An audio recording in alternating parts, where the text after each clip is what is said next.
The advice and opinions expressed by the host of Autism Live and her guests are meant solely as suggestion and should not be in any way construed as child-specific advice. The Center for Autism and Related Disorders advises working with a board-certified behavior analyst who has experience with autism before starting any intensive behavioral intervention. Any choices you make in determining your child's treatment are completely at your own discretion.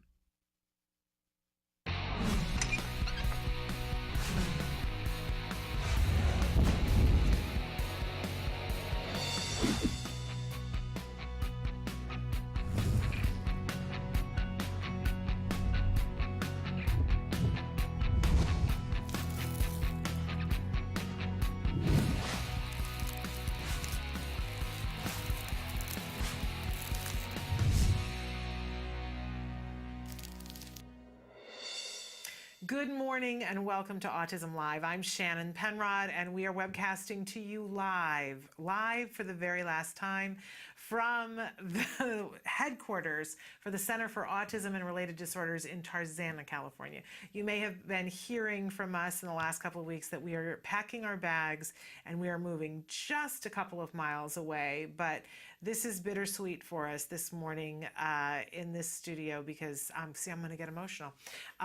This is a place where so many things have happened and so many memories for me are right here. Of course, we're going to go and make some new memories at a very exciting time when a whole lot of things are happening. And today is just the beginning of that because I've mentioned to all of you that we're adding a bunch more programming, and today is the first day for another new program on Autism Live on this place that we're building into more of a network. So we're going to be with you live for the next 2 hours talking about autism from a 360-degree perspective, and we've got a lot of different things that we're going to discuss here with me.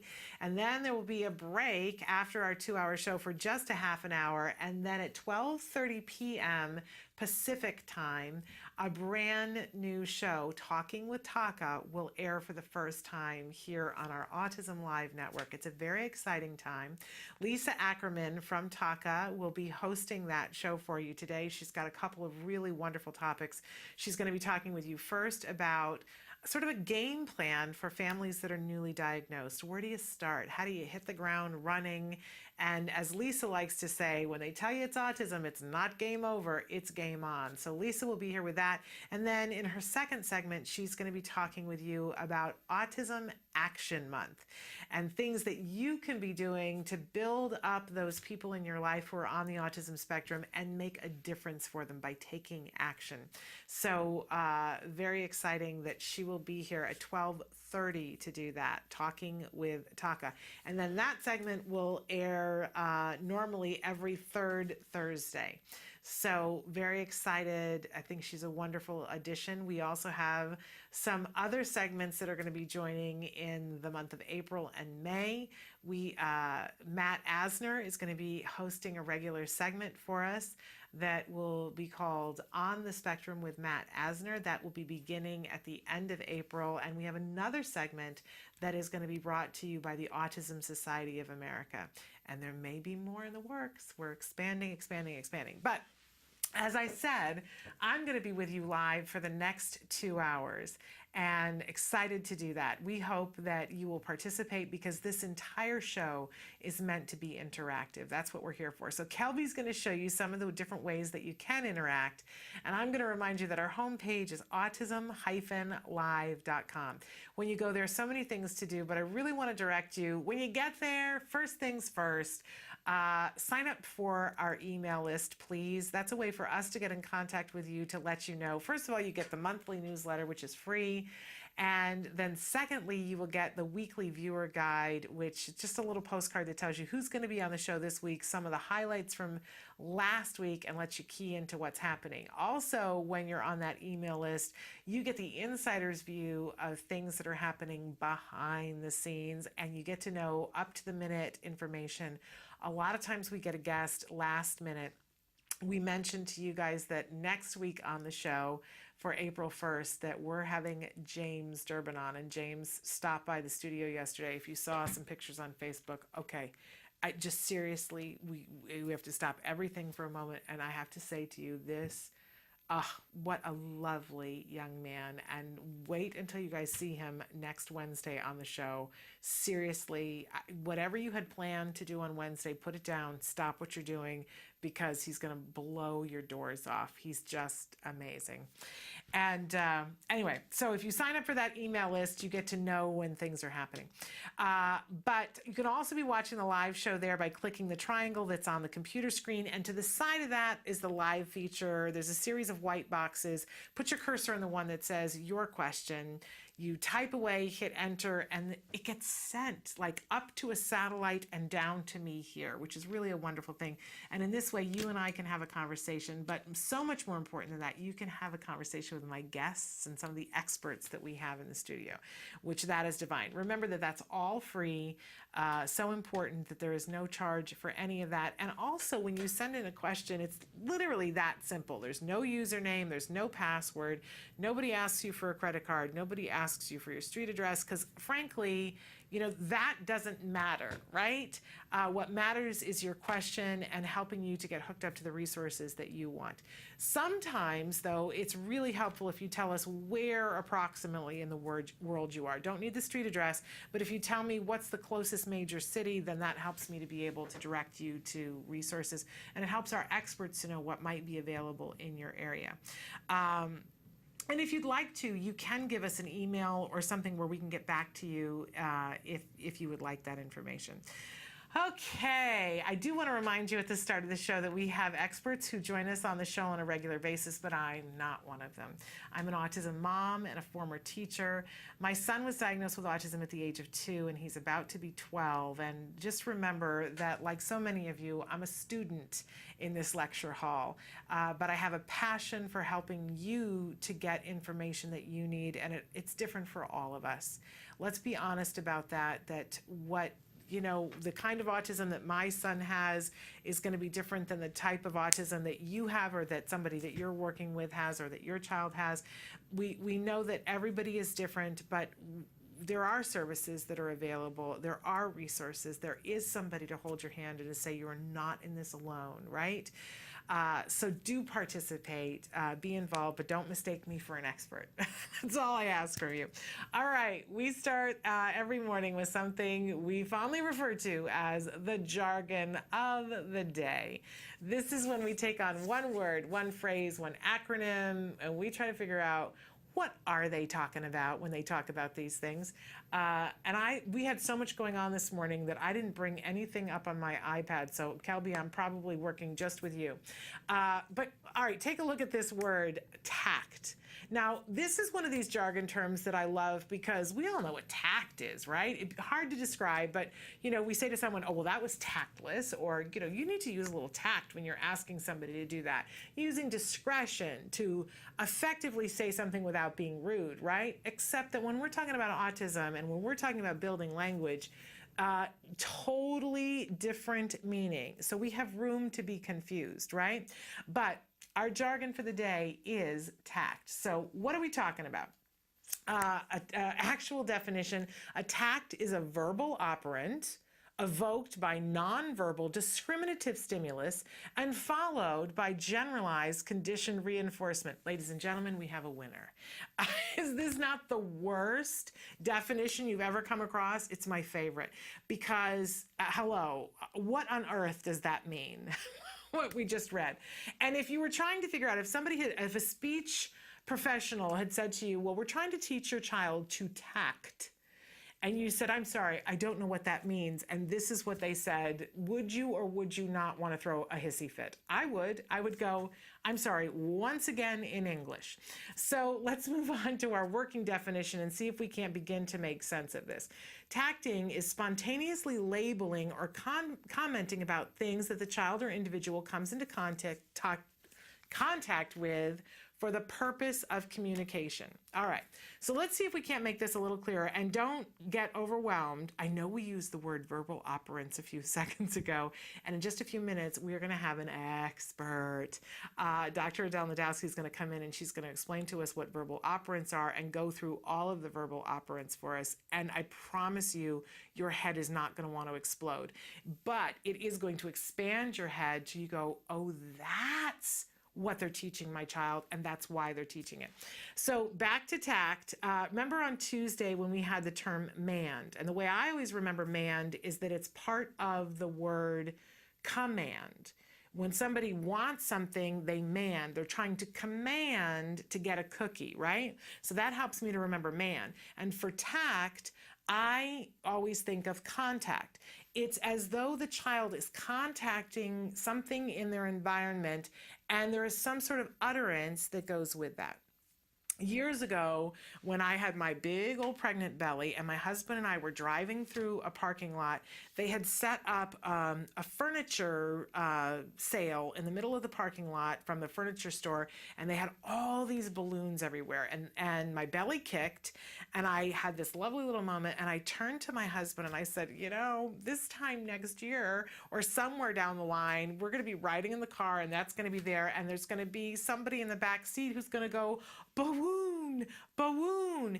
And what I didn't know is that I was referring to a child tacting. That for a child to see something new in their environment and to address it, and it's different than a label, right? It's different than saying, you know, what is this? It's a balloon, right?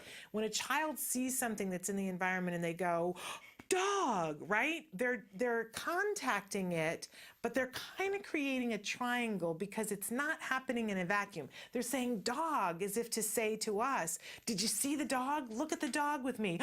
And then you both look at the dog and create that triangle of joint attention. The thing is that our kids with autism don't usually do that. Some do, but a lot of them have a great deal of trouble with the concept of tacting because it seems useless to them. They're not doing a lot of joint attention, and this is a really important phase towards getting to full language and conversation. They have to be interested in our reaction, though, which is why they say balloons or dog or giraffe or cloud, right? They're contacting the environment, and it's part of the really beginnings of a conversation. That one little word or the two little words that they're using are really meant to be shared. And that's the important distinction between labeling and tacting. Tacting, they're contacting the environment, but trying to include somebody else into it. Does that make sense? It's a really important step towards building towards conversation. Now, stop and think. Does my child tact? Are they doing that? And then you think, well, how do I teach that? Okay, that's where it gets complicated. But again, we have an expert to talk about that in just a little while. But tact, really important stepping stone along the way. And when we as parents understand what it is that the experts are trying to get our child to do, we're more effective in getting on board. But trust me, tacting, super duper important. And when you see your child do it spontaneously with no prompting, oh my gosh, it's a party. It's a party. Tacting, great jargon term. All right, we always have a question of the day for you, and we're going to have some time today to check in for a question of the day. Our question today is, how do you build conversation skills at home? What are you guys doing to build that conversation? You know, when we talk about how many back and forths are there, how many back and forths can your child do and maintain their part of the conversation? Now, you might be thinking to yourself today, my child can't do that. There's no back and forth. There's monologuing, or there's not even that, right? Really important to give you the skills so that you can be building that back and forth. And we'd love to hear from you guys at home what you do to make that happen. And we're going to give you some ideas for that as well today when we talk about the verbal operants with Dr. Adele Nadowski. We always have a topic for the week, and our topic by now, all this week we're talking about building language skills. I hear from you so often, so many of you have written in and said, well, my child has some words, but I'm not getting the conversation, or they're not answering questions, or they're not asking questions, or, you know, they're not able to answer questions with new information. They can only parrot back. And it almost feels like, I remember when my child was doing this, it's like, well, it's some mystic thing of how do we get to that? How does a child just do that? And you start looking at neurotypical kids that do that and go, how did that happen? And why don't people appreciate the miracle of how language grows spontaneously in neurotypical kids? Why are they interrupting news during a news program to say we interrupt this program to talk about how on earth do kids gain language? That's what it feels like sometimes for an autism parent. At least it did for me. But when you begin to understand how language does develop typically, then you can start to isolate different things and work on those specific skills like we do with everything else, taking one small part of that language development, working on that and mastering that, and then putting it together, that chaining that we talked about last week. So we're going to talk very specifically today about how you do build towards, first one sound, and then one very specific sound, and manding and tacting and some other things, the verbal operants. It sounds nerdy, but I guarantee you, if you're trying to build language with your child, you're going to get excited to have this knowledge. So that in mind, a couple of different things that we have planned for today's show. We have Dr. Adele Nadowski, who's going to be with us in just a few minutes, and she is going to demystify the verbal operants and how we foster language and conversation in our homes. We've got some autism news for you. And in our second hour today, Jennifer Jones is going to be with us to talk about the Los Angeles Walk Now for Autism. This is coming up. I can't believe how fast everything is going. Next week, we start April Autism Awareness Month.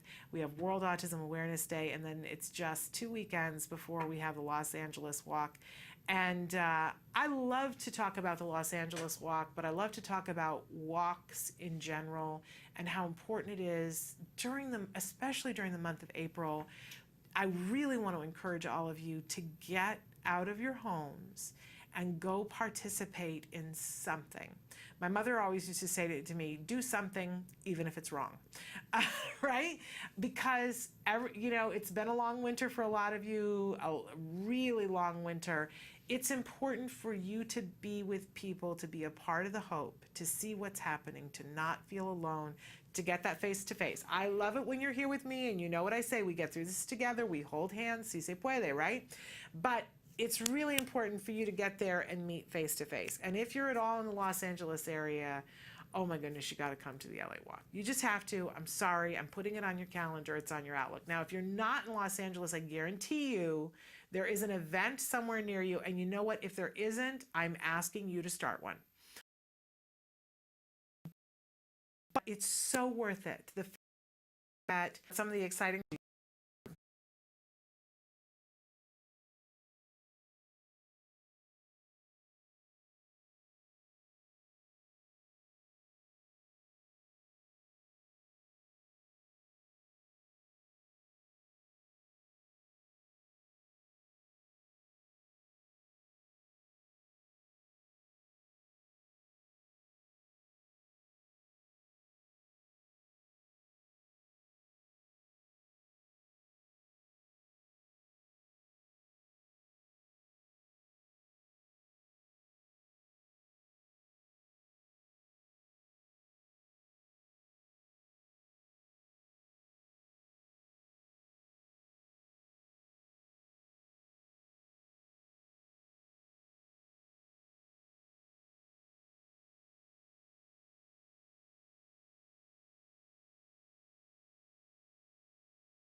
Well, welcome back to Autism Live. So here's the thing. Sometimes we have technical difficulties, and I don't know what you guys could hear or not, but we had some technical difficulties, and Kelby is a bit of a wizard.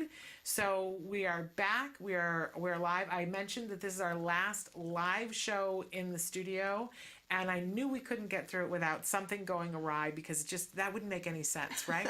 So the gremlins are here. Kelby's worked a magic spell, and we're back. We are joined by Dr. Adele Nadowski. So thrilled to have her with us this wonderful morning. And we had asked if we could talk about the verbal operants today.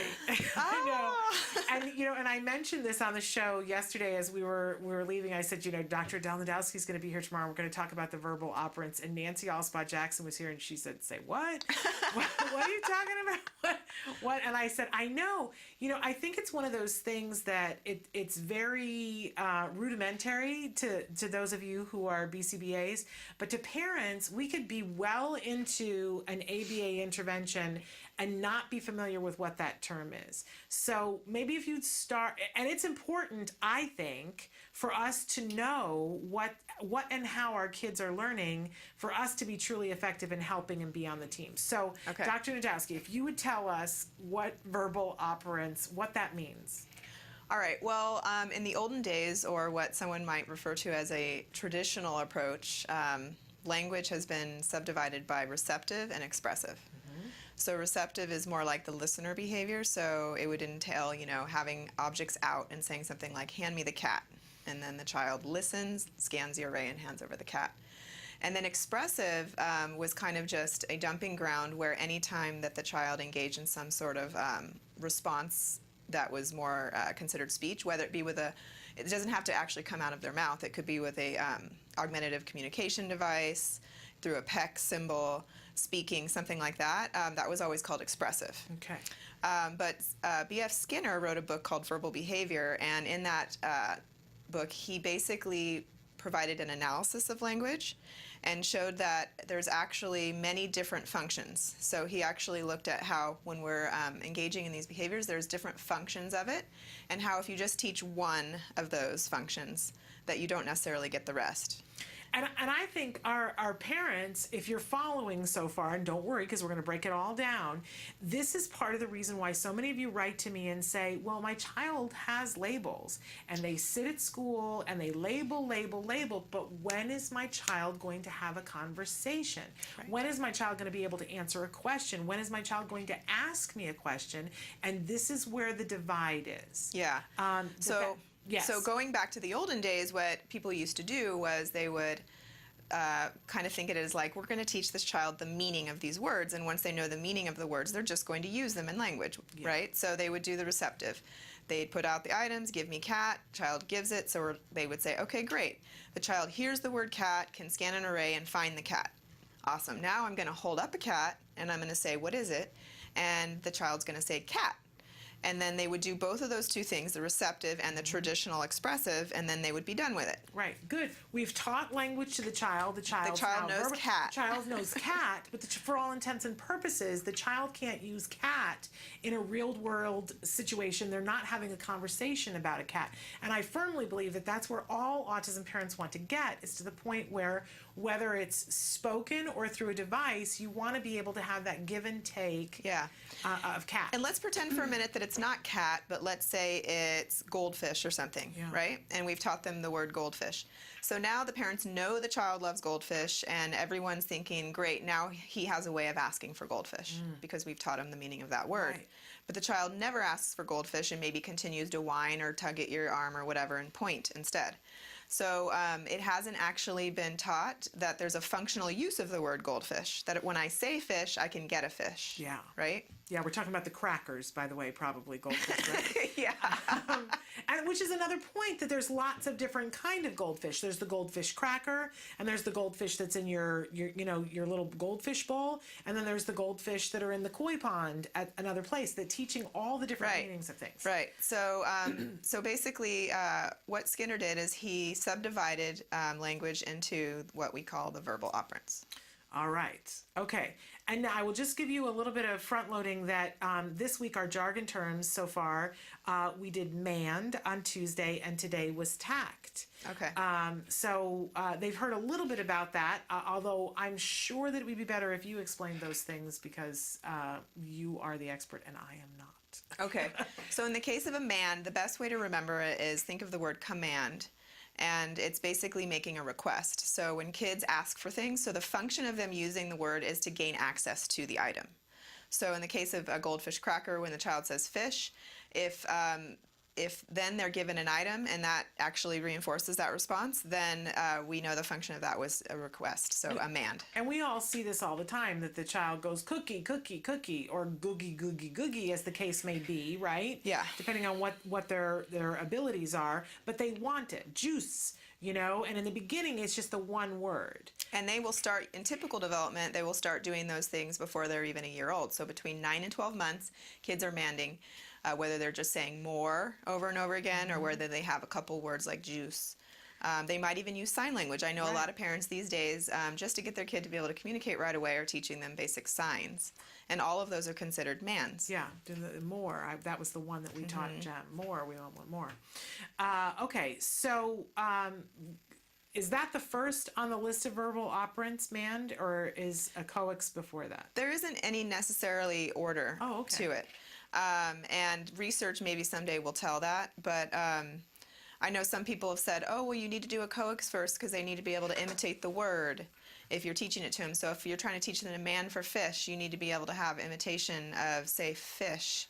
But I think that also a lot of kids are not going to be motivated to imitate you, so you're not going to just start with some random sound or whatever for imitation. So it's better to start with things that have a man function. Okay. So figure out what the child likes and then go with those items and get them to at least say an approximation. So it doesn't actually have to have a perfect articulation just to get the item.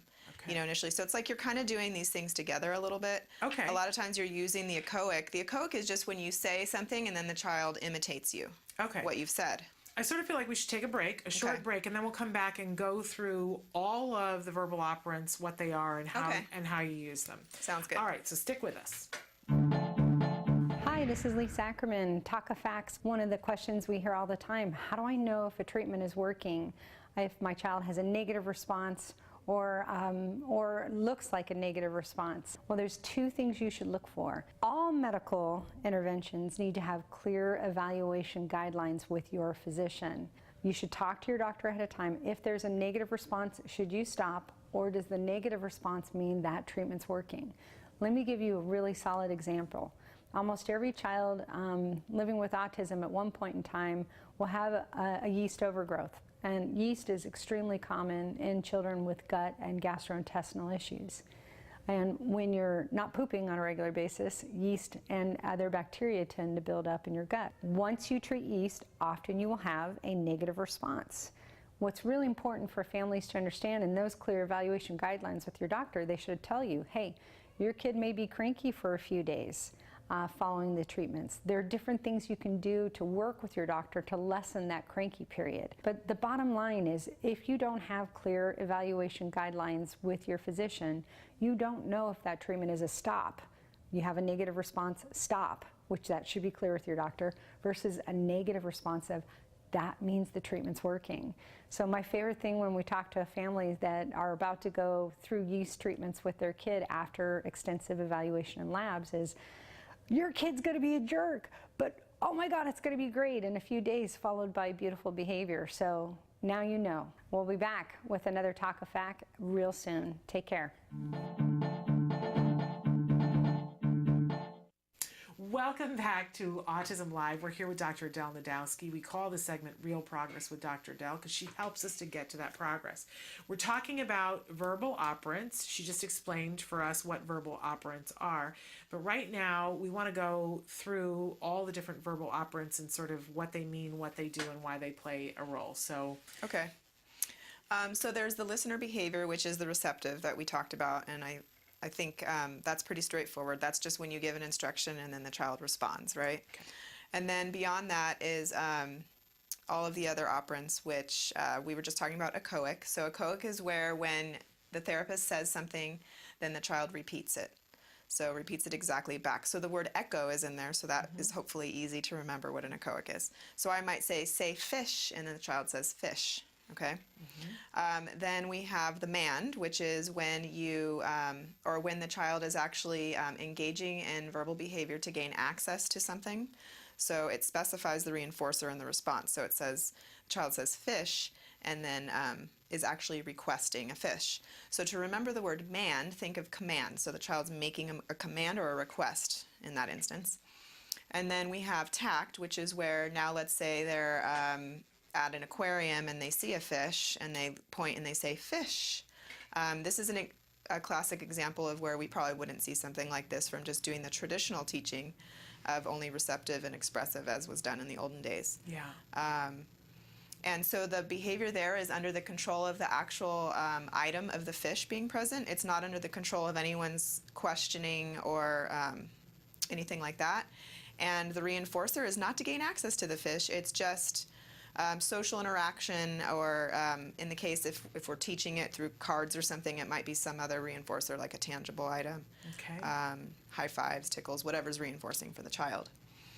And then we have an intraverbal, and this is where they're responding now to someone else's verbal stimulus. So if I say, name something that has gills or something like that, and the child says a fish, then in that sense that they're responding to my vocal stimulus with a Okay. vocal response. And the fish, for a true interverbal, usually whatever the thing is that they're responding with, it's not there, it's not present, right? They have to be able to pull it up without a visual there. Yes, so that's the other thing, is that some of these verbal operants can either be considered pure or impure. So when Okay. they're pure, then they're not under the control of some other variable. When they're impure, then they might be under the control. So like if I said, name something with gills, and I had a picture with a bunch of options, and some of them Okay. were wrong and some of them were right, then that would be considered also partially under the control of a tact, because they have that item there. Okay. Because with the tact, what they're responding to is the nonverbal Right. stimulus, Okay. not the verbal. So, and a lot of times we do that as ways to teach. So when we're trying to get to the interverbal phase, we don't just necessarily go straight into, there's nothing to do with fish around, and I say, name something that has gills. I would instead probably start with some sort of what we might call a tact interverbal, and have items to choose from, and then once they're pretty good with that, then I would fade that out and then go to the pure interverbal. Okay. And at that point, I think if parents are out there and going, okay, I'm a little bit confused, I would say to you, it's okay. Yeah. It's okay to be a little bit confused, because it gets to very fine work of understanding how language is built, and the therapists and the BCBAs are very good at that. And I don't know that it's necessarily imperative that the parent really understand I don't the think difference so. between a pure and an impure tact, and I don't think so. under the control of a tact. Ooh, who cares? But Right. we all care about, can my child utilize language in this way? Right. And do I have the ability to create and be a part of a program for my child so that we can work towards that? And I think the answer to that is a resounding yes. So what I would suggest as a parent, of what your take-home point from this conversation would be, is in my child's ABA program, are they trying to address all these functions of the language, or are they doing the olden days receptive and name the item for expressive, which is kind of a tact basically. But it's also even under the control of the vocal instruction of the therapist, because they hold up something and go, what is it? And that's not truly a tact. A tact is when you're in the environment, you see something cool and you go, oh, look at the clown, or whatever. Yes. It's supposed to be under the control of the object, not the vocal instruction. So that's even worse if all they're doing is, what is it? What is it? And there's Yes. never a time where the child's spontaneous. Yeah, If your you child see doesn't that, make that leap. if you see that in your ABA program, then you know that you should talk to your clinical supervisor about using more of a verbal behavior approach, or and teaching all the different operants. And just remember that for your purposes, you're concerned with, can they repeat? So that's the echoic. Can they request? That's the mand. Can they label things in their environment without instruction? That's the tact. And can they engage in conversation about things? That's the intraverbal. Right. And To keep it simple, that's how I would. look at it. And I think two things. First of all, if you're seeing that you've got an ABA program in your home and these kinds of things aren't being discussed and aren't being worked on, to me that's a red flag, because that's the quality ABA that you need to have to get to the progress that you want to see. I think that if you've got a good quality ABA program, that's going to happen. But I also want to say to you, so many of you are having speech at school, and that's a large part of your program. And these are the things that you need to be talking to with your team, your IEP team, to see whether you can get a speech and language pathologist who's working in this way. That it's not unthinkable. And if that speech and language pathologist won't, will your school give you other funding so that you can be working on these things in their program? Honestly, there have been too many parents who have written into me and said that they have children who are 16 that they sit and label at school all day long, and those parents just want to know, when are we going to get to conversation? And I'm here to tell you, it's not going to happen unless you're working on it. And you might need to have them up their game. And also, like, one like beginning step with conversation is to do some sort of like a fill-in interverbal.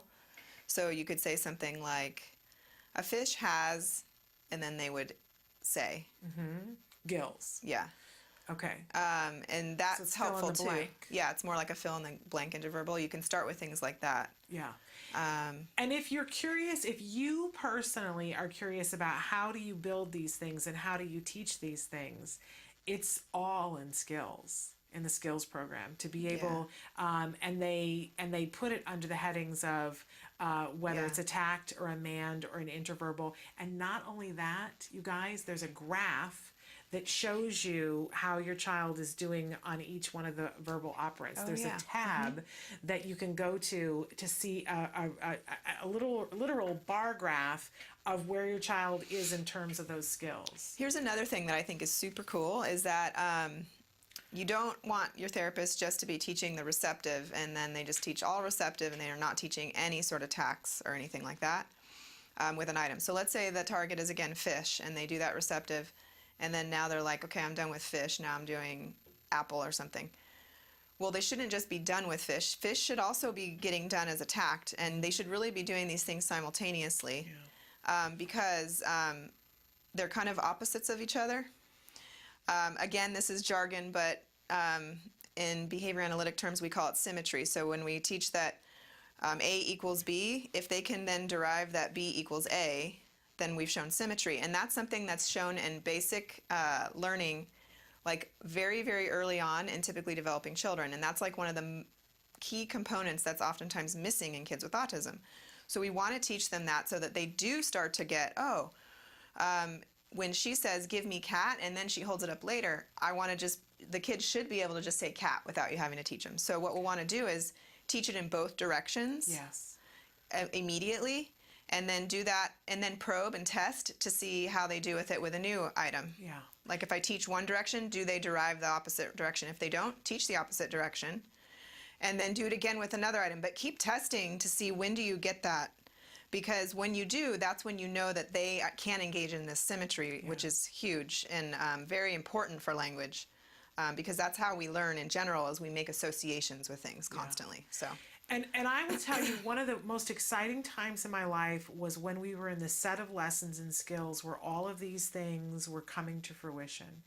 It was a very exciting year in my son's life, and I've talked a little bit before on the show. There was one day and a half period. My mom was visiting, and she said, you should be videotaping this, and we did videotape some, and you'll see that they break things down into different categories and classifications to help a child's mind understand things.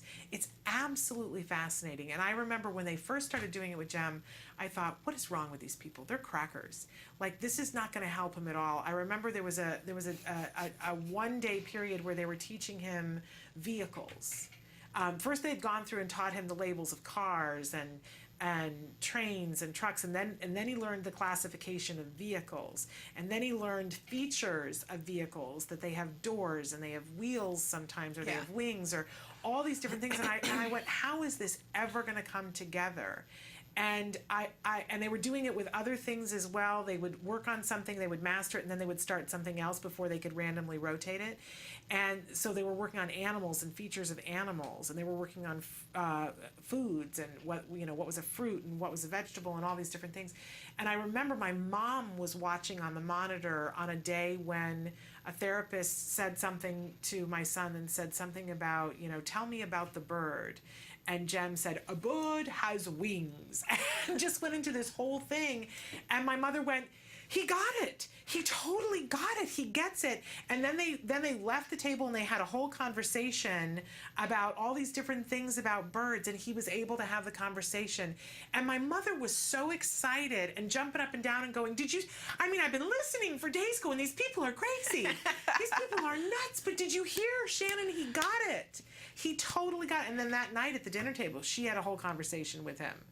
And said, this is amazing. You need to tell people about this, Shannon. This thing that they're doing in your living room is just amazing. That's awesome. Isn't it? Yeah. But I think when you first see it, and I want to encourage people to watch the A Word, because you will see some of this unfold on the A Word with Jack Riley, about how they start something at a point that you go, now how is that useful? Yes. How exactly is that So useful? you just talked about how they taught each individual thing, and then the features, and then the attributes, and then the categorization and everything, and then they get to tell me about, and it's a topic, and the kid has to say what class it's in, what color it is, da, da, da, da, da. That leads to finally, let's have a conversation, about something. Yeah, and it is amazing. It's a lot of work, and it's very, very particular. It's very detailed work, and it adds up to the point where the child then has the skill to be successful in the conversation. But I do think too often, autism parents, we look at neurotypical kids that just get it and it all gels on its own, and we feel like, how do I find that? How do I get that? We have to put in the time. We have to put in the time and give them the skills. It's not automatic. It isn't. It isn't going to come in the miraculous way that it comes to the neurotypical kids. But the good news is you can still do it. Yeah. And you can make it really pleasant. I have such fond memories of that time. Yeah. And I get to see the fruition of that every single day with my kid. So I do think it's great for us as parents to understand what you guys are going for, so that we can uphold it. So now you can, if you do nothing else, if you've got a young language learner, if you really work on reinforcing those mands, how helpful would that be to a therapy team? Great. And then once the child starts learning verbs, you can do that manning for actions. And once they start learning adjectives, you can get them to be more specific. So they say they want let's say I want candy, and you play dumb, and they really want the red one. You hand them the blue one. No, I want the red one. And then so you hand them the red, let's say Skittle, and then now they're like, no, I want the square red one, or whatever. You know what I mean? And it sounds weird, but it's like you're getting them to use their language more and more to be more descriptive. And think about how that later develops into, so how was your day at school? Yeah. And then they can say what they did. There's even delay there, but there's descriptions of things, and that's how we speak, and that's how we engage in conversation. So it's an amazing, amazing journey. So definitely, I encourage you to look at skills. And these are all in the language curriculum of skills. Yes. Okay. Truly amazing. Now, do we have time? Can we keep you for a couple of minutes Sure. for a question? All right, we're going to take a break. We're going to come back for a couple of quick questions. Don't forget, in the next hour, Jennifer Jones is here with us to talk about the Los Angeles Walk Now for Autism. It's coming up. Stick with us. Hi, welcome to Camp Discovery, a free-to-play suite of fun, interactive learning games for kids 2 and up. Designed by experts in autism, Camp Discovery will open your early learner to a world of new skills, shapes, numbers, colors, locations, emotions, and more. Let's get started. Please choose a level. Objects. First, Camp Discovery's Intelligent Preference Assessment determines your child's preferred reward for choosing correctly. Okay, got it. Let's play. Camp Discovery creates a motivating learning environment for your child by minimizing incorrect responses and maximizing successful ones. Find the shoes. Respond correctly and your child is rewarded with their favorite animations. You did it. Respond incorrectly and our unique prompting system guides your child to the correct answer by making it the largest choice. That's not it. Try again. Way to go. Continue to answer correctly and the size gradually reduces until the child makes the correct choice independently. You win. Success! Rewards motivate learning. Complete a round and your child is rewarded with a fun mini-game. Track your child's progress with easy-to-read graphs. Multiple settings options allow you to customize Camp Discovery to your child's unique needs. All this in one single app, the Camp Discovery app, available for free on iTunes, Google Play, and Amazon Store. Welcome back to Autism Live. We're here with Dr. Adele Nadowski, and we call this segment Real Progress with Dr. Adele. She's agreed to stay for a couple of minutes to answer at least one question. Somebody wrote in and said, "Hi, Shannon and Dr. Adele. My 5-year-old has, for the past 4 months, been having a lot of meltdowns. The ABA says it's low emotional regulation. Typically, it happens when he gets frustrated, when he can't draw something, or if he doesn't get out of the car. Some days, though, we have a game we play that helps him. We say on certain days he gets out first, and other days his sister gets out of the car seat first. It usually works, but some days he cries uncontrollably and can't calm himself. I don't know if I should calm him or ignore. If he does this during OT or ABA session in his room and he calls for me, I usually wait until he calms down and then go in his room. The meltdowns don't happen every day, but even 3 days a week is much. My OT didn't like it when I went in the room when he was calling me and crying. He had calmed down, so I went in. She had told him to stop crying and calm down, and she would get me. They were doing a writing task. Am I doing something wrong? How should I handle? And thank you." Lots there. Yeah. Where do you okay. want to start? The first thing I just want to say is that we never want to reinforce or provide attention when the child is engaging in some sort of maladaptive behavior. And I get that I'm sure you're worried about him. You know he's trying to communicate something to you. You don't want to be negligent. But what if we could get you to just do 2 things, which is never give him anything that he wants when he's crying, and give him stuff, at least for now, every time he does something appropriately, then you're going to get rid of behavior pretty well. With the occupational therapist, I wouldn't go in the room and I would let the OT do their job, and I would get your child used to the fact that you kind of like say goodbye or whatever at the beginning of OT, and whatever happens with them, whether you want to get a camera so you can watch and you can feel like you can be involved, that's great, but do not go in the room. I wouldn't go in the room at all. And I think I had said something the other day on the show that probably led you astray about, you can't go in until they've calmed down. But if they're there with the OT, let them determine when they have calmed down enough. If she specifically, I think, right, if she has said to him, if you calm down and if you're able to get control of yourself and you're calmed down, then I'll have mom come in. That if she already laid that out, then you pretty much have to wait until she says, "Okay, mom, you can come out," right? Yeah. Because I think I might have been a little bit non-specific the other day about just saying they have to calm down. Yeah, I would establish an agreement with the OT as to when you're going to go in the room. So maybe just say, I want you to be able to do your job, so I'm going to let me know if you want me to come in the room, and otherwise I'm not going to come in. It's hard. It's hard. I mean, it's very similar to like when parents have to first drop their kids off at preschool and the kids are hanging around your leg, crying and screaming they don't want you to go. And the parents who stick around and give one more kiss and one more hug and that, they're still doing this like a month or 2 in, and it's like, I don't know what's wrong with my son or daughter. They're just so, clingy. But then the parents who are kind of more like, no, you're going to go now, and I will be here to pick you up. And then they just leave even though their child's crying or clinging to them. Those kids get over it within a couple days. Yeah. So you're just inadvertently reinforcing it by doing that because that's what he wants in that moment. Give him lots of love and attention and everything as long as he's not engaging in a maladaptive behavior. Okay, so let's go to getting out of the car. Let's start with that one. They're in the car, and some days they say your sister has to get out, and some days they say he has to get out first. Some days he's okay, but on the days that he cries, then they should act at, just be continuing on with the action of taking him out of the car and putting him through the gate and not attending to the, not trying to calm him down because that's the maladaptive behavior. Yeah, I have a hunch here that he's probably doing this as an inflexibility behavior where he might always want to be the first one out or the last one out or whatever it may be. So in that case, I would mix it up. I wouldn't always have it be him first. I would sometimes have the sister be first. And that way he'll kind of have to get over that. He is going to tantrum, and in that case, you just kind of act very calm and as if nothing's happening, and yeah, pick them up or whatever and walk them in and just, act like nothing's happening. Okay. So I feel, so we talked about the OT, we talked about in the car. I will say too, what do you think, Dr. Nadowski, about when we see that tantrums are not even, she describes it as meltdowns, that he's been having meltdowns maybe 3 times a week.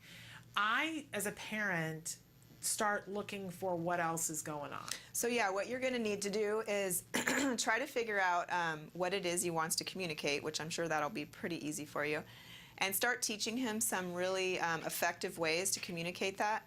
But don't wait for the meltdown to happen to do that. Do that beforehand. So try to identify, when are these meltdowns happening? What is he trying to tell me in these meltdowns? Whether it's, I don't want to do this, this is too hard for me, I want to be in control and I wanted to go first, or whatever it is. Teach him a way that he can actually ask for those things in advance, and then definitely reinforce it. So for example, if he is doing it during a writing task you mentioned, then try to maybe figure out ways you can make that task easier for him, or try to teach him a response where he can say he needs a break or he needs help or something like that.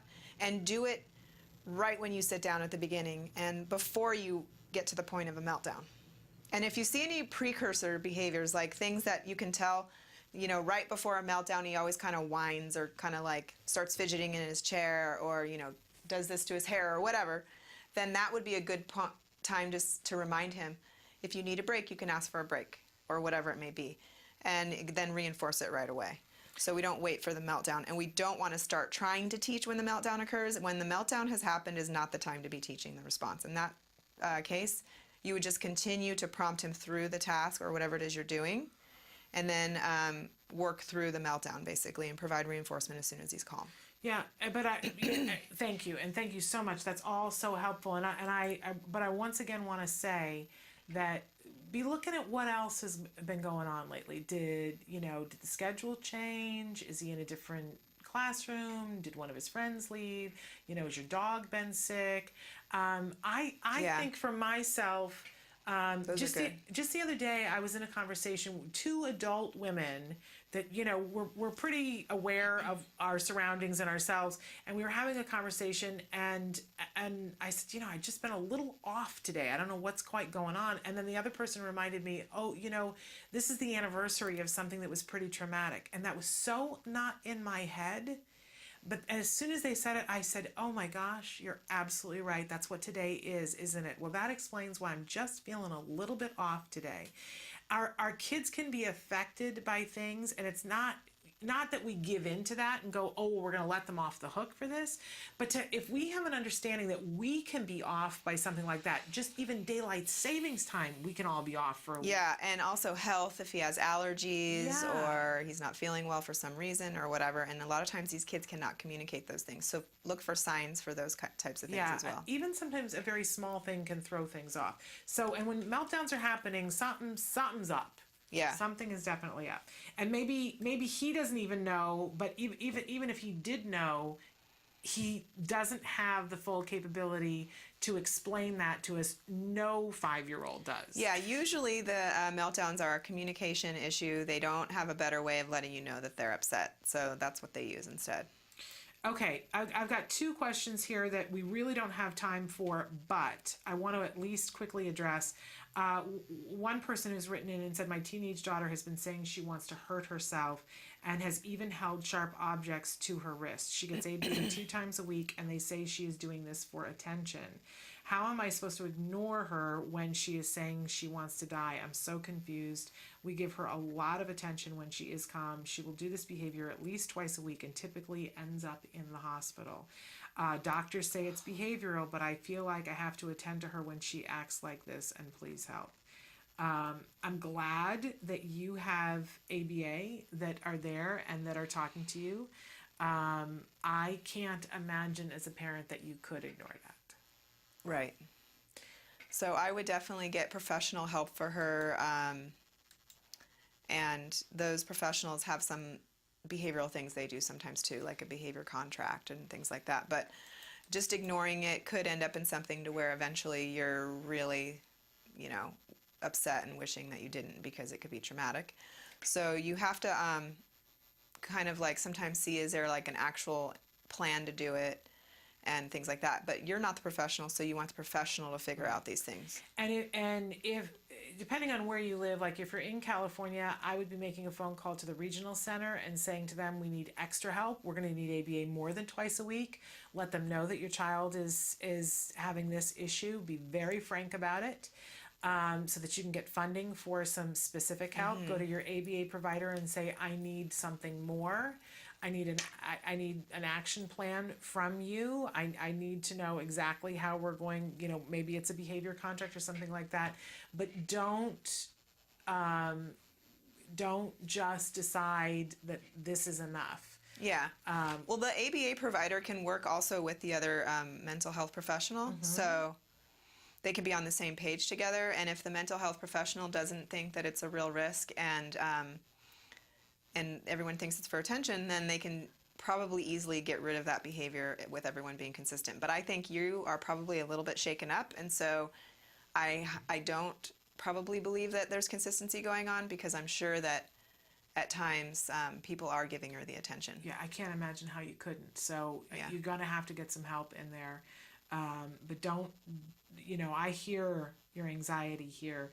And don't let anybody poo-poo that for you. That anxiety is telling you, I need to be doing something here. I need to be proactive, and just look at it in a different way and get proactive and getting an expert in there to help you instead of you being proactive and somehow fixing it. Yeah.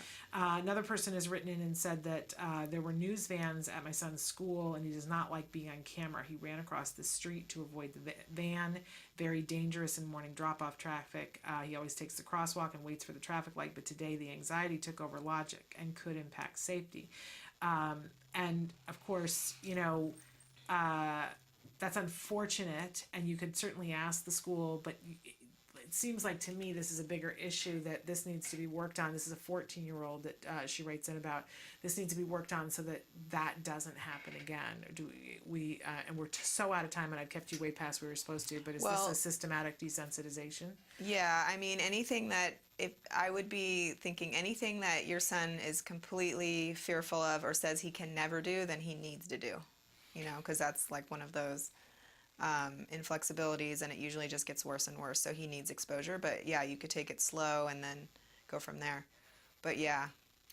This is what it's like to work with behaviorists, everybody, because I am somebody who does not like elevators at all. You need to go on elevators. I made a decision in my life in my mid-20s when I was working in downtown Manhattan, New York, and I said, I'm leaving New York City because I don't want to be in elevators in my life. I ride an elevator here. I just made a rule that I was not going to take elevators over the 8th floor again in my life. We're moving to the 18th floor.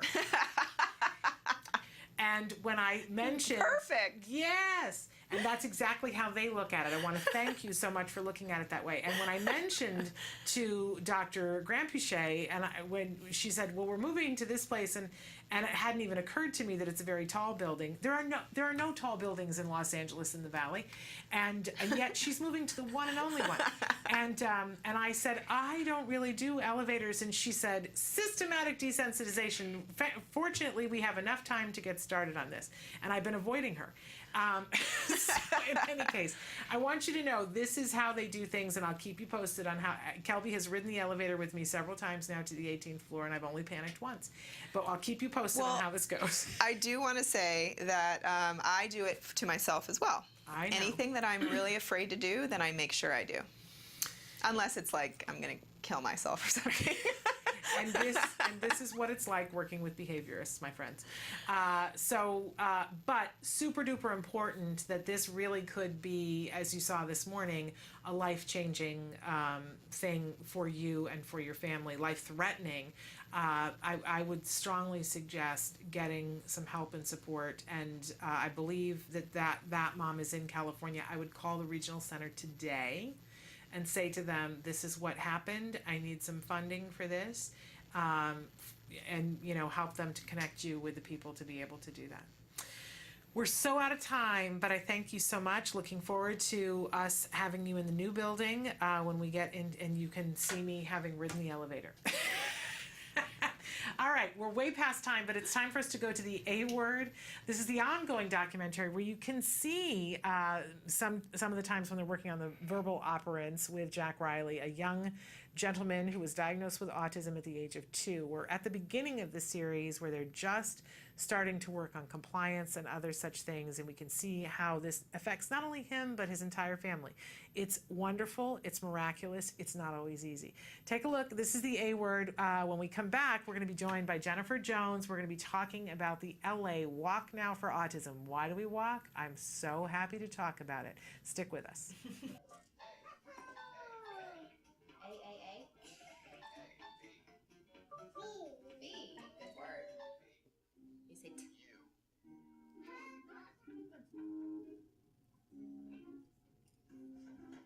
There's Miss Jessica. Hello.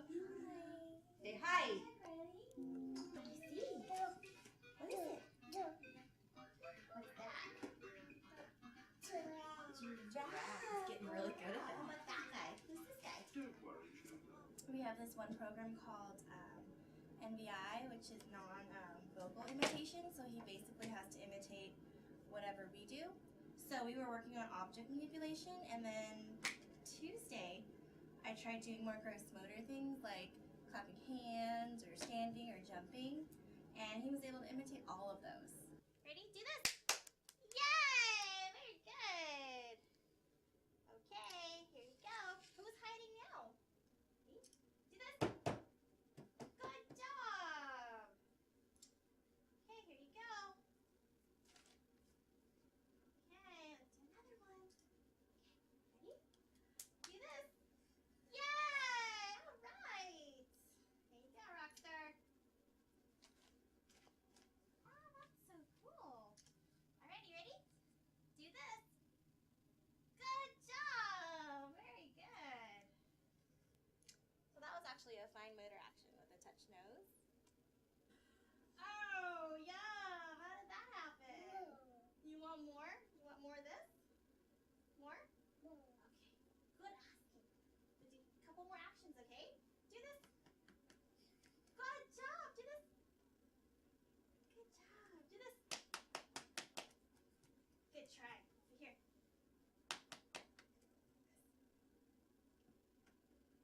Can you try? Do this.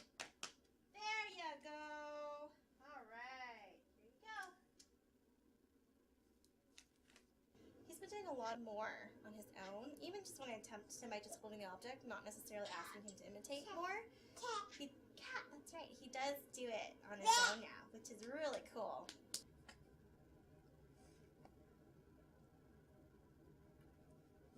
Good asking, buddy.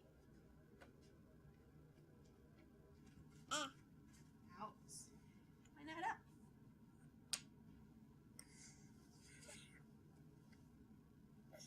That one's up. Oh, there you go. See?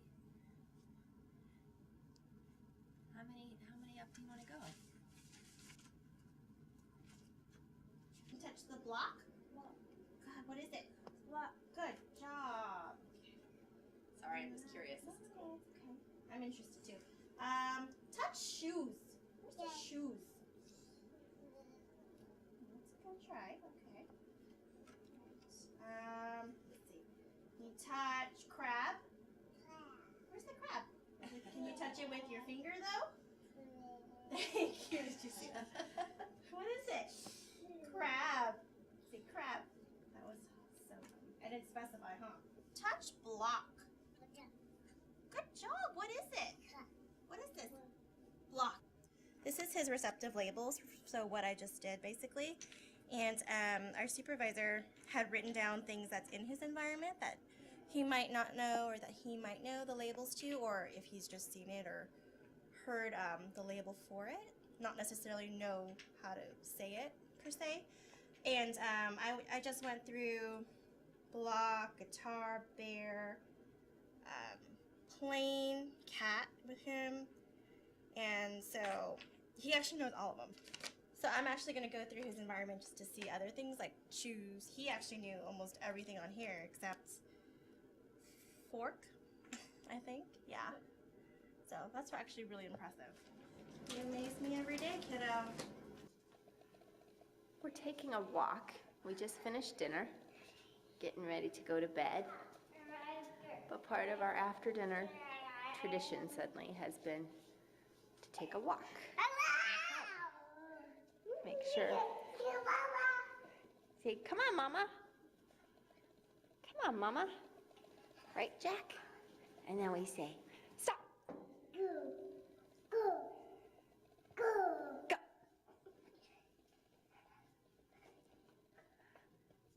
Stop. Go. So we're practicing our stops and goes. Stop. Good stopping. Go. Stop. Good stopping, Jack. Stop. Good stopping. Good job, love. Look at me. Say bye-bye. Welcome back to Autism Live. We're so excited because we have Jennifer Jones here with us, and you've been on the show a couple of times now, haven't Yes, you? It's been at least a definitely. couple of times. My pleasure. And thrilled to have you here. We were just talking about how quickly the month of March has gone, and we're just seconds away from it being April now. Absolutely. And I can't even imagine for you how busy you are, because I know how busy I am right now, but you've got a couple of major things coming up. We want to talk first, because it comes on the calendar first, about next week, World Autism Awareness Day. You've got something really spectacular. We had Carrie Magro on, a week ago, to talk a little bit about a very special event. But we want to hear it from you too, and remind everybody about Lighting It Up Blue, and you've got an event. So talk to us. Absolutely. Thanks for having me back. I always love coming here. You're one of my favorite people. I also want to thank you for speaking at our kickoff for the LA Walk. Thank you for yeah, asking you're me. amazing. It was a wonderful, wonderful event. Yeah, it was really fun. So thank you for that. Yeah, we're really excited. Obviously, April 2nd is World Autism Awareness Day, and obviously for Autism Speaks, it's a huge day for us. Yes. So we have a lot happening, and you can definitely look up all the events and how to register still to Light It Up Blue. Just anywhere from your local school to major buildings and events, but we have a lot going on, in particular in Los Angeles, which we're excited about. Capitol Records will be lighting up blue the week of April 20th for an entire week.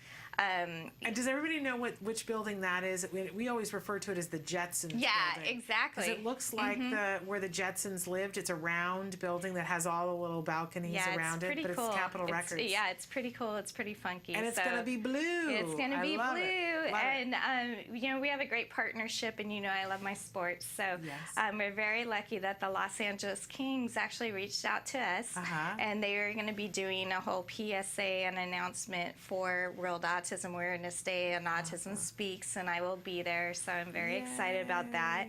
And we'll have information for our families at that event. Wonderful. But there's several things happening across, downtown and just many places, everywhere actually, through Los Angeles, Orange County, and San Diego. So we're really grateful. I do have to give shout outs to Autism Speaks U, which are, our college students, where they're really helping us out as well. For example, UCLA is going to light it up blue, UCI, Cal State Fullerton, and also down in San Diego, their university. So it's going to be really great. So keeping us really busy. Yes. So remember locally to light up blue too.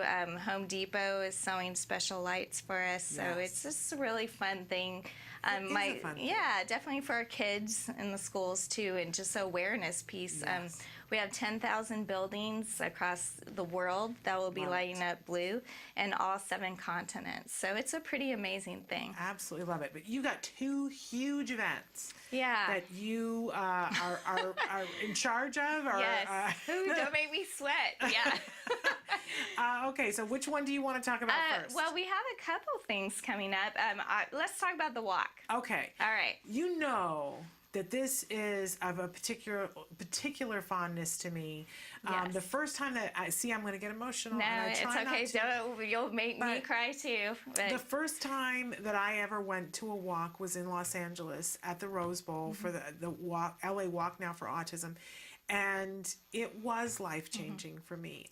For anybody who is out there and feels like they are alone, you have to go to one of these walks to look out over the sea of, and over the years, it's just gotten more and more beautiful because the teams come in different shapes and sizes and colors, and I do mean literally colors, because some people have green hats and some people have orange shirts and some people are wearing red capes, and each one of the shirts tells the story of that team, and you see, it's visual, and you see that none of us is alone. That behind every single individual with autism, there is a group of people who are cheering and really fighting hard for that person to get all the things that they deserve. It takes your breath away, you guys, and for me, I always say it's my battery rejuvenation, that I get to come to the walk, and it's like somebody plugging me in for another year, that I know if I need reminding why it's so important that we all hold hands and be together, man, it's at that walk. it's true. It's definitely true. And the people that you meet, it's amazing. Nancy Alspaugh Jackson and I always go together. And one of the things that we talk about every year is the difference that we have seen in the last 5 years, because you will see the adults that are there on the spectrum that are more profoundly affected, that are sometimes there with the group home that they're with, and you meet these wonderful, wonderful adults, but you see the challenges that they're having to overcome on a day basis. And then you see the 18-month who toddles up and mom says, we just got a diagnosis and we've already started ABA, and you go, look at the difference that's being made. Absolutely. It's amazing. So I urge everybody, you gotta go. You've got to go. You have to be there. And when they go, you have put together an amazing, amazing event for them. Tell them some of the things that you've got this year.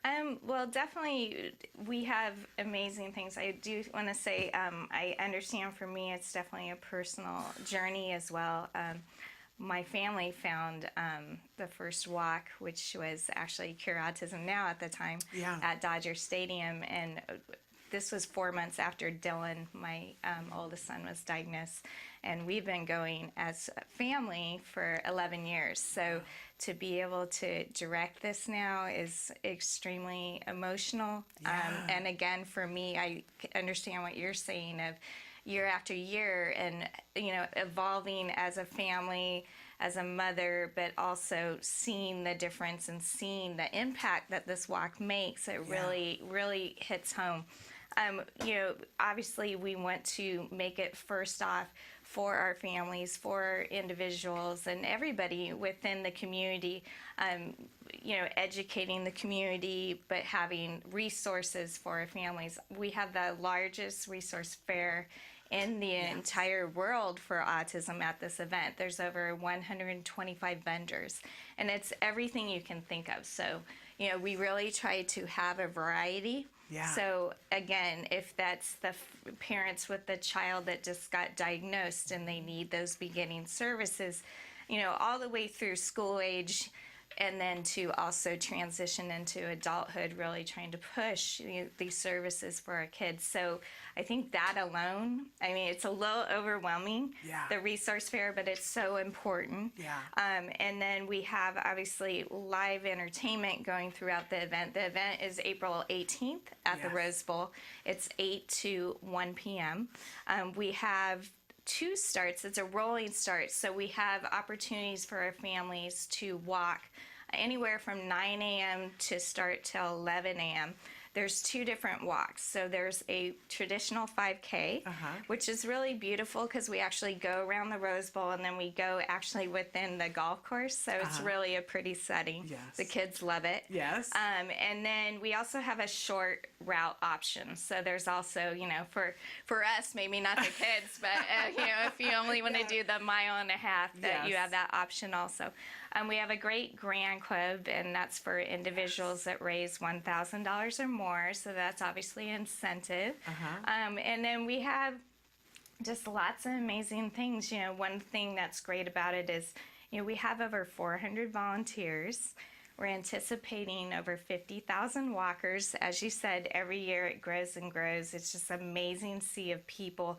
But like you said, all walks of life and all ages, all different types of families, all education, different education backgrounds, demographics, you know, and different working environments. But it all really affects every different family that's out there in Los Angeles. So that's why it's so important to get the word out. I've been very lucky to be speaking with a lot of families, and, you know, many that are like us, veterans, but also, I mean, it is emotional to speak to people when it's their first walk, and to really, for me, it's nice because I can really say that things get better.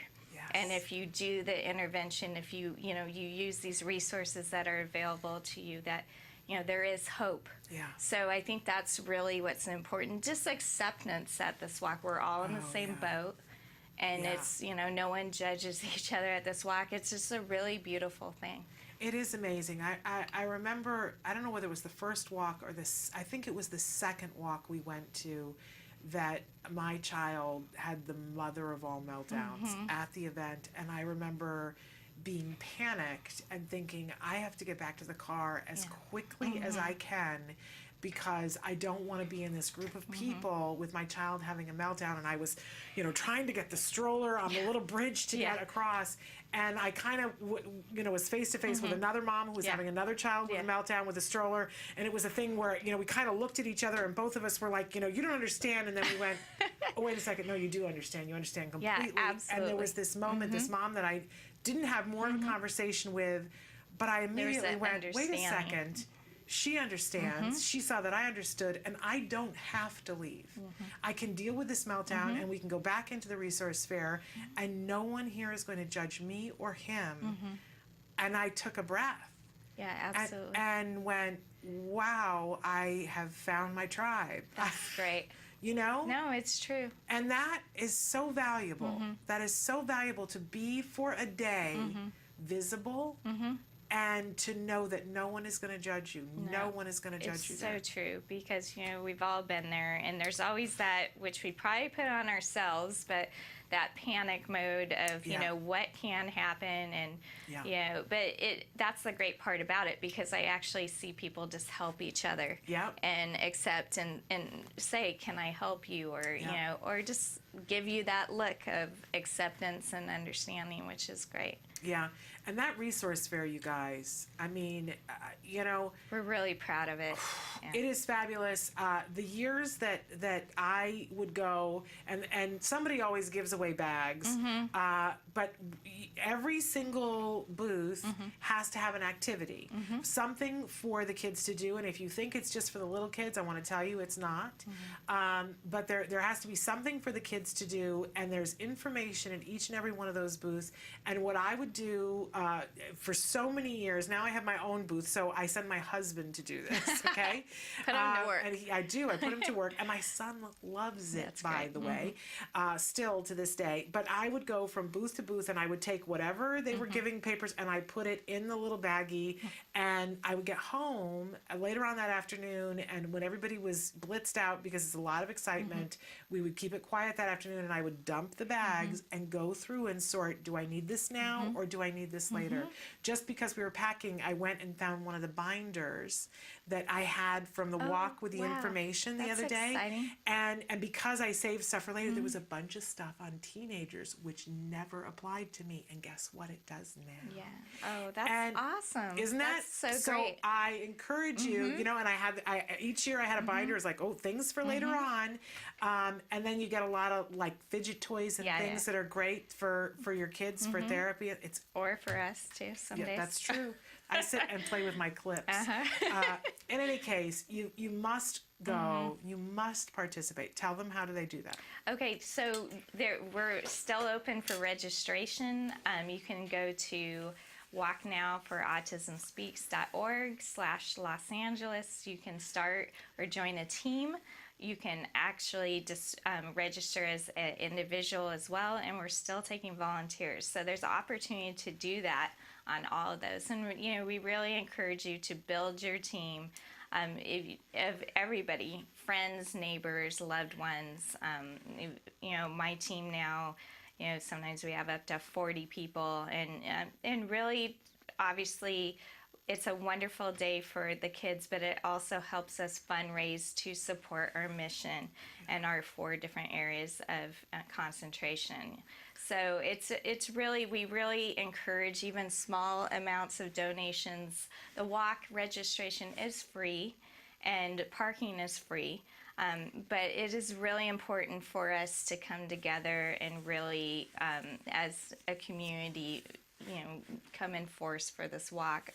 We also have, representatives for advocacy departments, science, family services, and programs. So everybody is there to, really let the public know what Autism Speaks is doing for our Southern California community. We try to highlight our grant recipients. And then, of course, we appreciate the people like you that come and cover our walk and sponsor our walk as well. Also, it is open to come day of, to walk up and register as well. So there's many opportunities. If there's questions too, you can email losangeles@autismspeaks.org. Okay. And if you have a business that is in any way related to autism, you need to be at this resource fair. It is just mandatory. It is where everyone else is, and if you are not there, you're missing it. So if you're business related, and if you're in Los Angeles, so much the better. You probably already are there. But if you're not in the Los Angeles area, but you have a business that deals with autism, you should get there. Well, definitely. One thing too I forgot to mention, which I think is great when we're talking about our kids, is we also have lots of activities for the kids. So we have somewhat of a kids zone. So we're going to have huge bouncies, different sponsors coming with things for our kids to fidget with and have fun with. So there's opportunities. I love nothing more because my kid is huge. He's 15 and he's 5'8", but he's still a kid. And I love seeing him with the little kids too, and playing and interacting. It's still, again, just a time where age doesn't matter. And, nobody's going to say, oh, your kid's too big for the bouncy house. That doesn't happen. I mean, yeah, absolutely. Right? But I just think, again, it's just a whole sense of community and understanding and love. It Absolutely. Really is. I do encourage you, get there early. If you think, oh, well, I'll drop in around 10, you're going to have missed so much. I would tell you, get there so that you're there at the start. Even if you only went around and did the resource fair and talked to each person at the resource fair, you won't make it by 1 o'clock. So get there early. Don't, personally, don't spend time at every booth talking to everybody. Get information. Stop and talk. If there's something specific you need, stop and talk to those people, but get all the information from people. This is my how do you do the walk. And you can do it how you want to, but this is from years of doing this. And layer. Layer, because in the morning it's cold. We live in Los Angeles. In the morning it's cold, and as the morning goes on, typically it gets warmer and warmer and warmer until it is a really nice hot. And when around noon, it's way too hot to be in the stuff that you were in when you got there at 8 o'clock. So layer. These are my tips for success. All right, I appreciate that. You're on it. You know the drill. And usually the Thursday before, I go through a whole thing of let's do the walk, and this is how we're going to do it. And because I get very excited about it. And I think, too, it's a great day to commemorate each year that we take a picture so that we have a picture every year of my son at the walk so that we see the changes in him physically. But I think each year, okay, what are we able to do this year that we weren't able to do last year? Where have we come from? It's like a place mark for me that I hold dear and go, this year at the walk, X, Y, and Z. And by the way, if you're at the walk, my son will be at the walk at our booth. And ask him. He loves to sign an autograph because that's he thinks great. he's the big cheese. He's our celebrity. I love it. At our booth, he is. Yeah. In any case, we're going to take a short break, and then we're going to come back and talk about Light Up the Blues. So more with Jennifer Jones after these messages.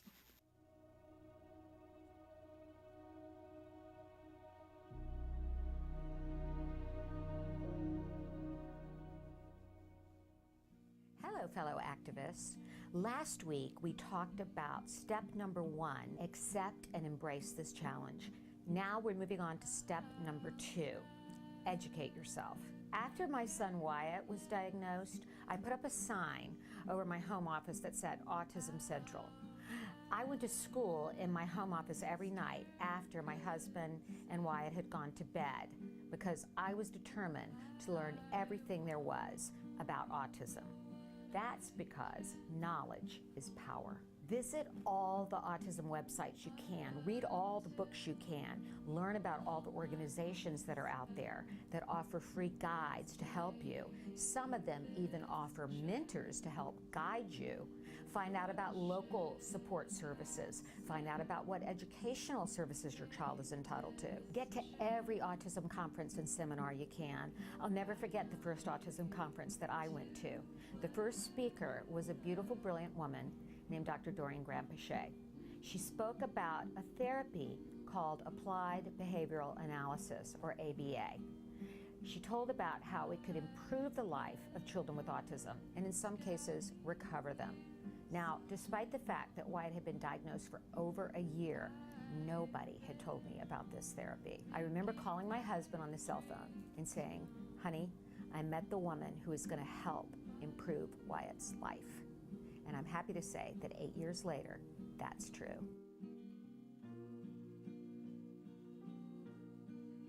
Are you feeling a little overwhelmed by all the information that's out there? Well, you're not alone. But try different approaches for your child. Trust your gut. Just 40 short years ago, mothers were told if their child had autism that they would have to be institutionalized, and in some cases they were actually blamed for their child's autism for failing to bond with the child. That was called refrigerator mother syndrome. Well, thank goodness times have changed. So until next time, learn everything you can about autism and keep the faith. Welcome back to Autism Live. We're here with Jennifer Jones from Autism Speaks, and we've been talking about the LA Walk Now for Autism, which is happening on April 18th at the Rose Bowl. We're encouraging people to sign up to participate in that, and you must because it's an amazing event. If you're close enough to get to it, I promise you it is a life-changing, wonderful, wonderful event. I will be there. Kelby will be there. My son will be there. So come and join us and be there and walk. And I got all emotional about it when we were talking about it. I understand. Because I do. It's that kind of an event for me. But we want to take some time now to talk about a wonderful concert that you have coming up in April. Yes, we're this really is the excited. Light Up the Blues. Light Up the Blues, and it's on Saturday, April 25th, which is the Saturday after the walk. So again, no pressure. One week apart. And you've got to pull both of these events off. That's stressful, I'm sure. I'm really excited. I mean, I obviously am just helping out Matt Asner, who's really heading it up. But it's going to be really exciting. I was able to do a walkthrough the other day. It's at the Pantages Theater, which is just a beautiful theater. I love that theater. Yeah, so we're really excited. And for me, it's extra exciting because my parents are literally hippies and our headliner is Neil Young. Isn't that exciting? Yes, so it doesn't get any better than that. Yes. So it's Neil Young is headlining. We also have Stephen Stills, we have White Buffalo, Chris Stills. We have 3 performers on the spectrum. And then we have just many people. My personal favorite and host is going to be Jack Black. Love so that. Need I say more? Now, have the tickets go on sale? The tickets are on sale. I think there are a few left. I was just going to say, has it sold out yet? You have to do it right now. Yeah.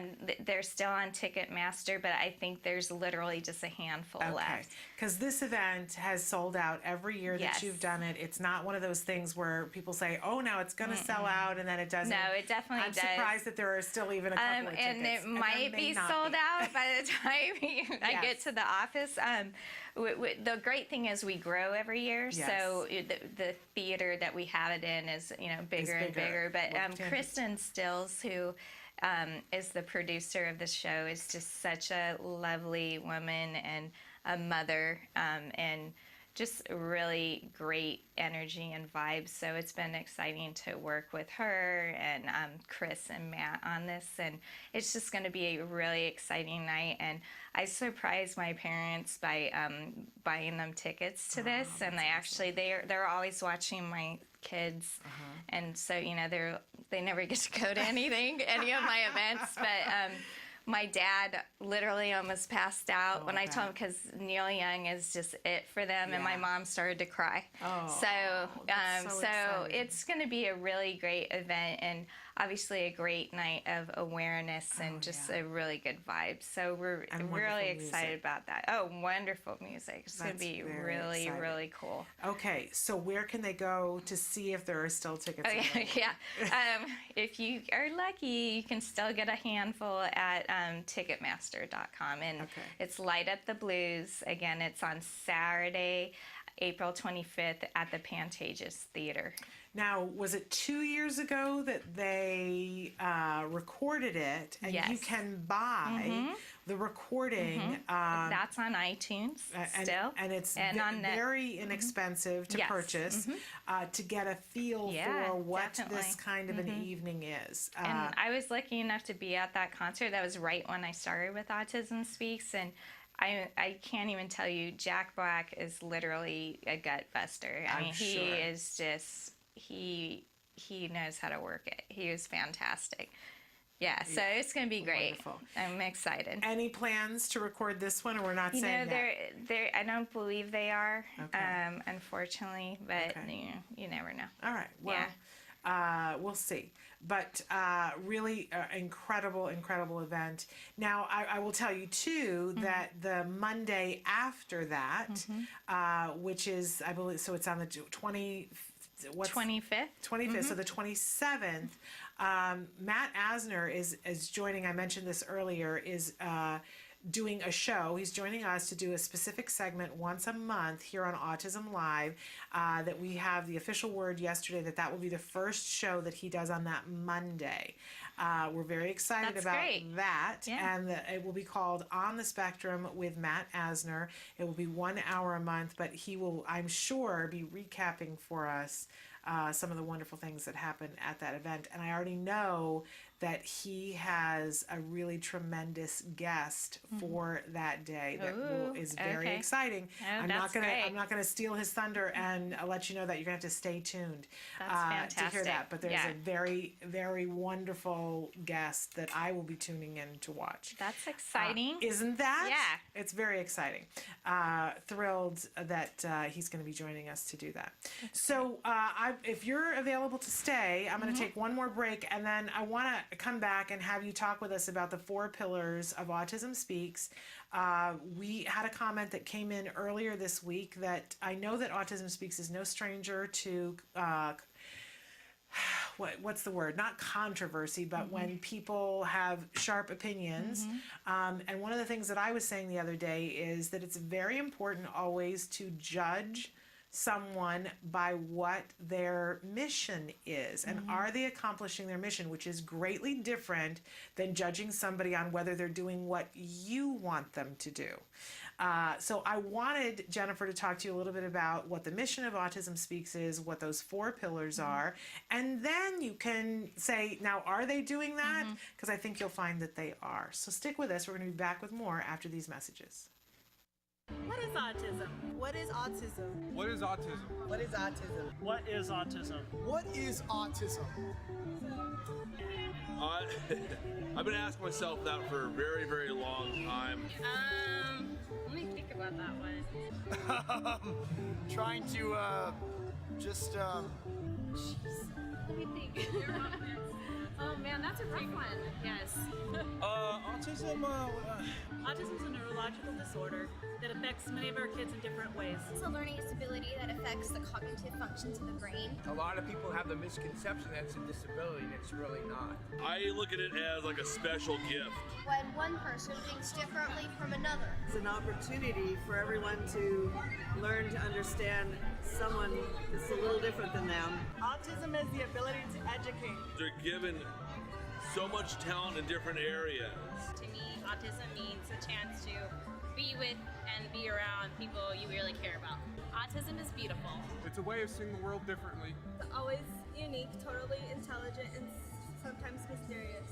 happiness that comes out of my son's hard work. It's a movement. Unpredictable. That's right. Awesome. Love. The field I want to work in. Laughter, fun, joy. Autism is beautiful to me. I want you to remember these 3 words. There is hope.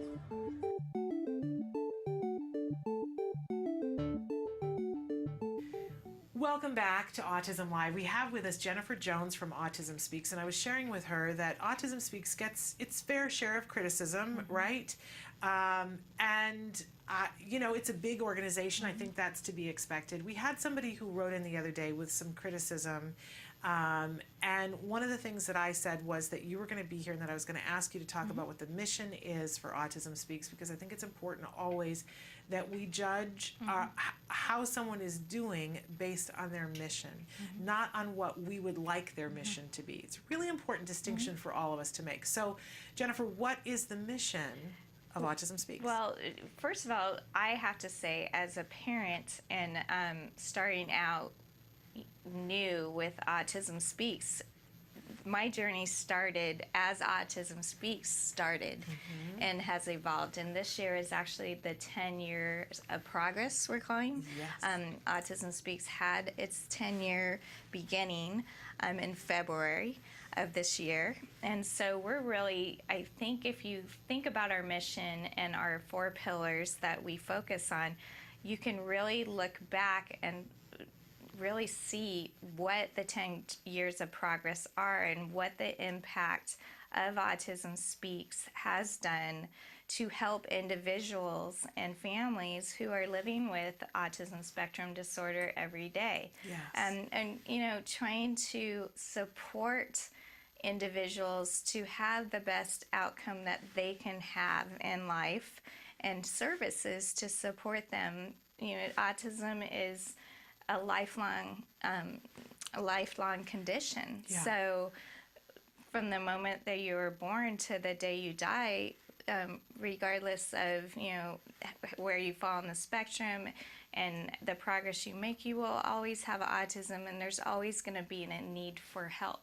So that is our goal, is to really support individuals with autism and families, and you know, bring about services, support, advocacy, and change to have the best outcome that these individuals can have. So absolutely.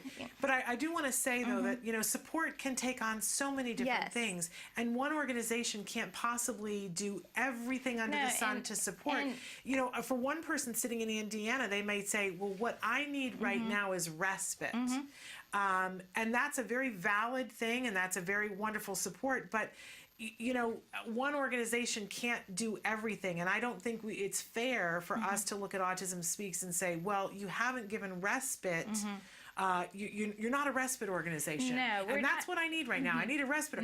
You know, and so I do think that there are 4 specific areas that you guys have focused and said, here's where we're going to put our energies to see what change we can make and how we can use these 4 areas to support. Yes, and when Bob and Suzanne Wright started Autism Speaks, you know, for their grandson, who is now about the same age as my son Dylan, And so it's been interesting to see that progress and journey, even watching, Kristen and my son, they did want to focus on 4 areas, and one being scientific research, which is where the majority of the fundraising dollars go, and it's so important because we've made progress, but we still need answers. Yes. And answers that will help us with treatment for the spectrum of the individual, because as you know and I know,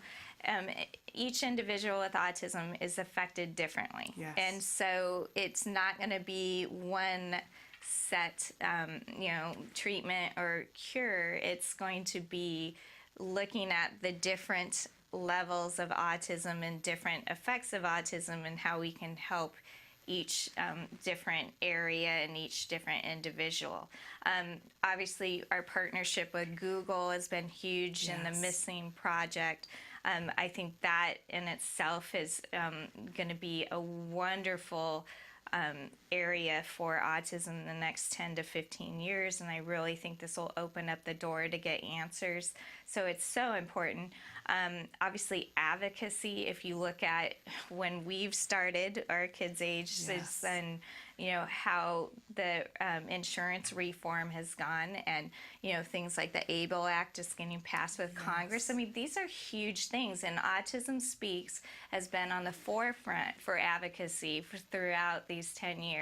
Yeah, if anybody thinks that those things could have happened without Autism Speaks, really driving that conversation, I urge you to look at it again, because for those of us who sit close enough to be able to see what's happening, that would not have happened. The insurance reform that is in so many states now would not have happened without the grassroots political movement of Autism Speaks. It just wouldn't have. Absolutely. And I really, a huge component for me and why I want to work for this company is our family programs and services, which is, when you look at it, it's resources which we provide. It's the toolkits. We have over 30 toolkits that are all free that families can call or download or get through FedEx. And it goes anywhere from the first 100 days when your child's first diagnosed, which, I'm sure that we both, they didn't have that at the time. I could have certainly used it, but I see how beneficial it is. Yes. And it really narrows down to your zip code and gives you the resources that are local to you. And then anywhere from that to school kits, transition kits, but very specific things that were a nightmare for my son and myself, things like getting a haircut, dental visits, blood drawn. So there's 30 different kits for that. We have 2 ATNs in Southern California. We have Children's Hospital Los Angeles, and we have the Center for Autism and Neurodevelopmental Disorders in Orange County, which proud of both of them, and they're really serving just tens of thousands of families and really helping. We have an autism response team, and we have a local one that's bilingual in Los Angeles, and that's a direct number or email that you can call and ask for information. So, and then the awareness piece, how much autism is out there in the community, and all these things we try to do for outreach to educate the public and get support and acceptance for our families. And that's expensive. That is expensive. Yes. That awareness component is expensive, but it's important and should not be poo-pooed at all. Well, if we look at those 4 areas, you guys are making an important contribution in each one of those areas. So I urge people to take a look at that. If you have criticism, look at that first and say, okay, well, wait a minute, what are they doing? And certainly the science, we kind of went over that a little bit quickly, but the amount of science that Autism Speaks has been able to bring to the table in the last 10 years. I mean, when when I think about, we're getting so much kickback right now of places that are saying genetic, but I want to remind everybody that it's an Autism Speak study. Claire Lajean-Shea, main writer on the twin study, that showed clearly that there is an environmental component as well as a genetic. That's where the term epigenetics comes from, is from that study. That is what is driving so much of the conversation that we are having and should be having. And Autism Speaks has devoted more money towards the research that's happening and about to happen for gastrointestinal issues having to do with autism than any other entity. And if we don't think that that's a part of this, we need to re-walk back. Absolutely. And Autism Speaks is there and supporting our community and getting that research furthered and paying. It's not a dime, it's several $1 million that we're talking about. So in any case, I say thank you to Autism Speaks and thank you to you for all that you're doing. And there are many other missions.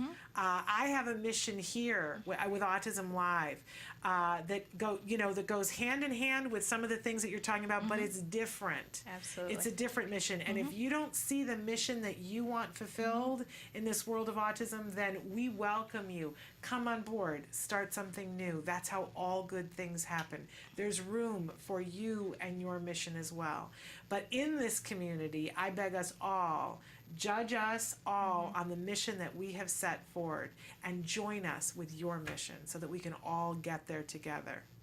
Absolutely. We're out of time. I have to say goodbye to Jennifer, but we're looking forward to seeing you at the LA Walk Now for Autism. We're looking forward to hearing everything about this. Light up the blues, and we will be lighting it up on World Autism Awareness Day. Thank you for being with us. Fantastic. Thank you as always. You're amazing. I can't wait to see you on the walk. I can't wait to be there, honestly. We're going to take a quick break, and then I'm going to come back to close out the show. We got a lot to talk about for next week. Stick with us.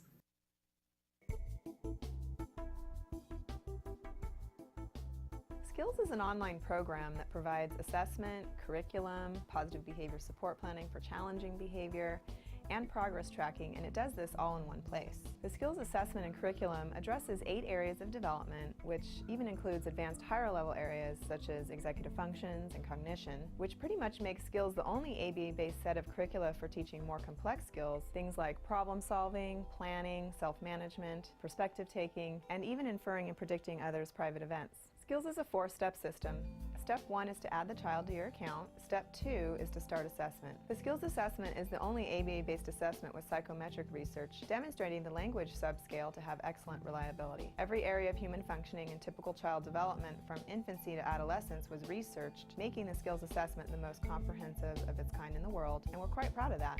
Skills is easy to use. Simply click Start Assessment and begin answering questions. Or simply type in a keyword, find specific activities to assess, and add activities to treatment. Step 3. Choose activities. Once you've completed the assessment, Skills selects from a pool of 4,000 activities categorized by age, level, and skill type to provide you with exactly those activities each child needs. Start by choosing a curriculum, then a lesson, and finally an activity.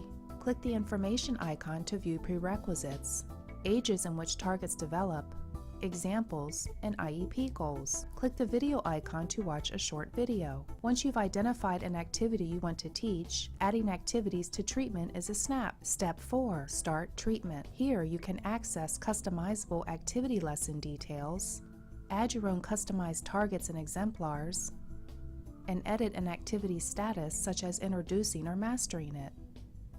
You can even print handouts such as worksheets, tracking forms, visual aids, and other materials. Skills also offers multiple progress charts mapping curriculum progress, lesson progress, and cumulative number of activities and targets mastered over time. The Skills language curriculum is categorized by verbal behavior type so that users can identify progress for verbal operants, such as echoics, mans, tacs, and interverbals. Skills is one of the only programs that provides the ability to write behavior intervention plans, or BIPs, for challenging behavior. With just a few clicks, the outline of the behavior intervention plan is written for you and ready to be printed and implemented. You can learn more about Skills today and get started by visiting us at www.skillsforautism.com, or you can call us at 877-975-4559. Skills. Progress starts here.